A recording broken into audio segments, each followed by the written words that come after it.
వీళ్ళ కేసీఆర్ గారి 10 సంవత్సరాలు వారి తెలంగాణ రాష్ట్ర ఏర్పాటుకు వారు చేసినటువంటి ఒక ఉద్యమ ఫలితంగా ఏర్పాటు కాబట్టి తెలంగాణ రాష్ట్ర నిర్మాణానికి వారు దశాబ్దాలు చేపట్టిన చర్యలు.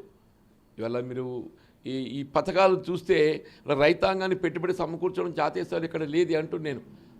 We are finding only it introduced only from Telangana.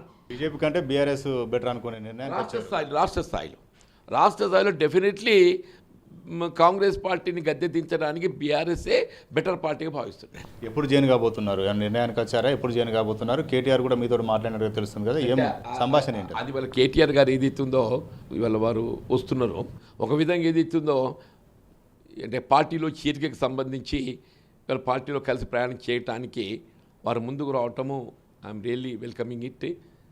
ఇలా అంటే కేసీఆర్ గారు నాకు దశాబ్దాల కాల మిత్రుడు అని చెప్పి అంటున్నా. దశాబ్దాల కాలంకి వెళ్ళి ఒకరి పట్ల ఒకరు అభిమానం కలిగి ఉండి కూడా ఇవాళ భిన్న రాజకీయ పార్టీల్లో కొనసాగడంతో కలిసి ప్రయాణం చేయలేకపోయాను.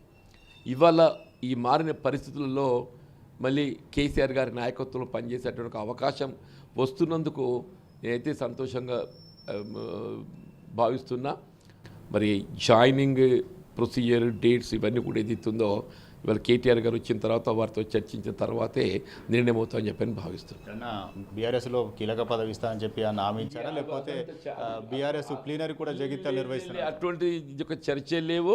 ఇవాళ ఒకటి వల్ల ఏ కాంగ్రెస్ పార్టీ 4 దశాబ్దాల అనుబంధం కలిగి ఉండి కూడా వీళ్ళు అక్కడ హ్యూమిలేట్ చేయబడ్డనో మానసికంగా క్షోభ ఎదుర్కొని వీళ్ళ రాష్ట్రం నా వ్యక్తిగతం కంటే రాష్ట్రం ఏదైతుందో మనం ఆశించిన ఫలాలు ఏవి కూడా కల్పించలేకపోతున్నాం.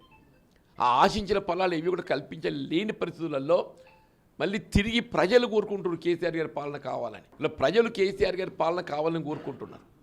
కాబట్టి ఏదైతుందో నేను బీఆర్ఎస్లో చేరాలనేటువంటి ఒక నిర్ణయం తీసుకోవడం జరుగుతుంది.